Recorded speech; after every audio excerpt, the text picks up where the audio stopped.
valuable output from LLMs and multimodals. And so we see a big potential in there, and this form factor could not be suited better for this. Yes. Trying to answer some of them. Specifically about that part, I think we can talk for a very long time, right? We really believe it's the best time ever, and that's why we are so grateful to be here at that position, and we will try our best to really provide all the value and bring all of these new things that can run on our hands-free devices. I think that is very much the most exciting thing that probably happened in the last few years. Yeah, if not even decades. Maybe there's another question from Andrew concerning, is there anything on the roadmap to expand realware into true augmented reality where information can be overlaid on physical space? So there actually no. He's the CTO. Why? I mean, want me to ask anything about the glasses comparing to a lighter version, or what do you want? About university and education market. It didn't went well. Why? I think because the trade-off is too hard versus the added value. They want more technical questions. I love doing 3D computer vision and spatial light. Asking what about running it on the local host? We started on that. That's super cool. But AI on the local host. It makes the device insanely complex, insanely expensive very quickly, and insanely bulky and heavy to wear. Running AI on the local host is pretty limited to what we have as basically assisted reality. So we're gonna, and we believe actually continuous conversational information, very easily accessible. You can see that they're totally clueless, like no other sensor. And this is the path that we always pursued and will pursue also in the future. Conversational voice. That's the reason why we're doing that. I'm also curious about Keith's question. Are we doing the partner event remote, or is it remote? No, it's always not remote. This is a big party. We normally rent a nightclub and then we have a short presentation and then a lot of fun open bar. That's our tradition. Yeah, we don't actually know yet where we're holding it. If we're gonna do one in the US and one in Europe, or just one big one. So please give us some time on that. But it's clearly not gonna be online. Yeah, wow, how fun! Okay. Yeah, hopefully. Let's go. Yeah. News to me. There's quite a lot of questions about the event, and also, I haven't been part of the planning for this, but I included in the chat our email to the channel team. There was questions about like who's invited and things like this. So any of those nitty-gritty questions about the partner event, you can always write the channel at realware.com and ask those questions. What's that? There's someone, Leo is writing one in Dublin. I think, yeah, we want to Dubai and everywhere. Yeah, we're going to make one in every city, but it's just going to be more pricey. Financially, a little bit difficult, I guess. So we try to make it pretty kind of affordable, basically for realware, and then we can offer you free tickets and free bar as a kind of a return. So we see how that goes. But we're looking forward to that and see you all in person. I also see some more questions. One was related to Collaborate. Concerning the updates, I think that was, see where I got this. I think we'll happily provide you some details, but it's also going to be communicated very soon. So in about 2 weeks, we're going to get the communication out of the new feature that will be released, and it's going to be exciting. So you can see what. But I don't think we should go in details right now. Then there's also a question from Leo. About LiDAR and similar updates to cameras. So the R3 will get a complete upgrade on cameras. It will have more than just one camera, actually. LiDAR, not in this sense integrated, would make more sense from a power perspective, but a lot of Did you ask a question or you want to let me type something? I already asked. I'm not answering. But it's going to be amazing all the things we can do. Also taking into account all the new AI capabilities. The new hardware will definitely take. But they're not responding. All these new things coming up. That's all right. They may not know. Yeah, they don't know. Yeah. Looks like they took a question about. Where did I see this? Kenneth asked 2 feature questions in a row. I don't know if you can see them. One about finish, one about the eye dominance. At the top of the chat. Yeah. So yeah. Concerning eye dominant and the R So the ARC will stay like that, except if you buy 10,000 devices of the ARC 3, then we can talk about it. But at the moment, the ARC will stay basically. What about real world use of AI, LLMs, AI agents, AI? People are asking about. Kind of advise you to take the navigator. Right? Let me go back to your question. Where was your question? What is also very important, the ARC is going to be much more suited also for your wrong, in the sense I. Why is that the case, right? So what we have with the new upcoming ARC is the I box is going to be much larger.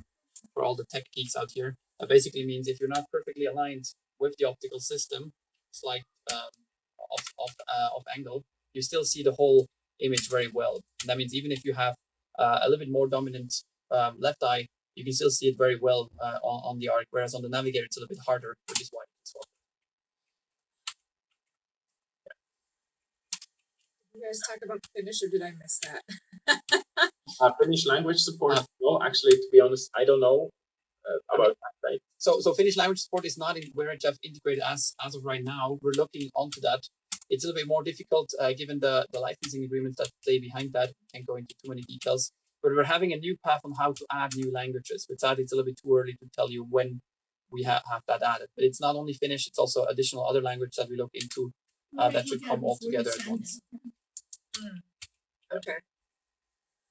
All right. But I don't know. You send it Julian asked about any update around third-party MDM compatibility. Like, it should already be MDM compatible. There, I would love to ask basically you back, Julian, if you could provide more details about that, because I'm very interested, because it should work basically.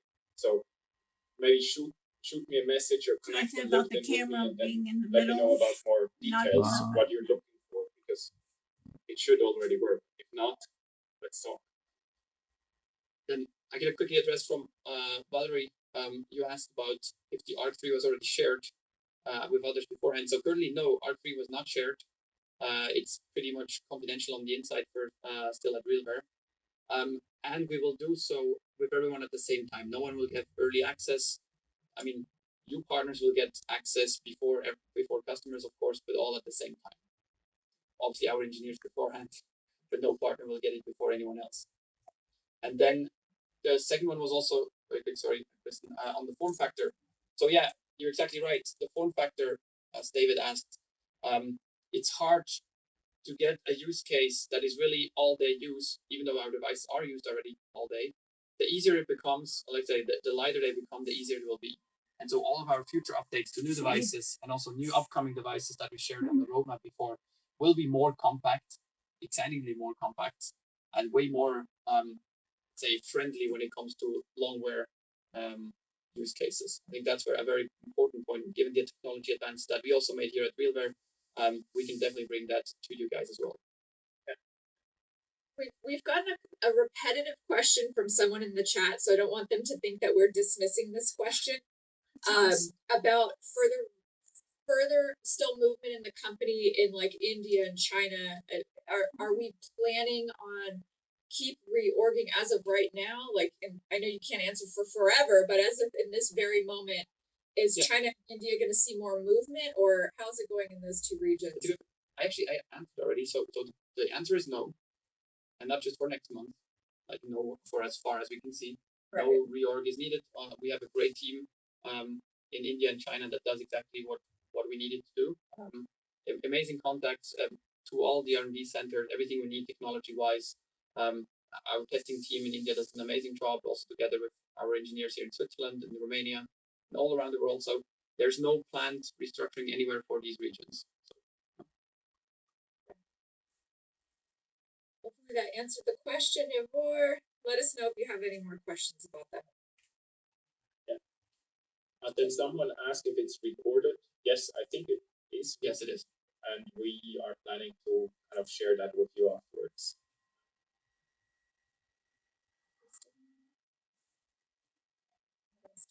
What are we missing? What's the time frame when your products will be included? Products SKU? I don't know what that question means. My bad. Let me see. There was an interesting question, which to me is like a whole conversation about the form factor And I don't know if you guys see it. It's from David. It said, when the issues from form factor like this is they're used occasionally, how do you overcome situations of products like that not being fully integrated? I want to answer that just for 1 second based off what I see, and then you guys can chime in. For me, what I see is it's not so much the form factor that I see it being the reason why people are not using it all day. For what I see, there's almost like a reason before that. Always when we see this use case of it being used as like a red phone, right? Like, hey, emergency, I need to hop on a call, I need to call an expert. That solution always brought us the quickest, fastest way to deploy and to show ROI. And it's just a slam dunk. And that is mainly the reason why it ever sits on a shelf for us, for what we see. If you don't go back and assess additional use cases, doesn't work well. Hey, you've invested That's why in it this sits on a product, shelf. you've got it there. Now, where else can we use it? And you don't take it to that second phase of all the other, possibilities. That's where I see it get stuck. And for me, I know I don't have like a job where I'm out in the field, sweating and grinding all day, but I do wear my headset all day. And probably, anyone who's worked with me in the past knows that because I've been training for hours all day. And so I don't know if you both have another, I know because you come from the other product that the form factor is a lot lighter, what your input is on this. Or another product. On the kind of, yeah, yeah, I mean, I think RealWear and Outwear both have shown that the respective devices can be worn for a whole day, and it's worn by certain people, basically, or in certain companies 24/7 all the time. I think what is really important, and the question is pretty good and very points out the important part about usability, is that it's super easy to use, and we believe currently it has a lot of friction compared to a phone, right? We've shown, yes, there is an added value of having it hands-free in certain situations. There is a certain market, but currently there's still a lot of friction compared to a phone. Navigate home. We're very dedicated to go all in those nitty-gritty details to Navigate home. Make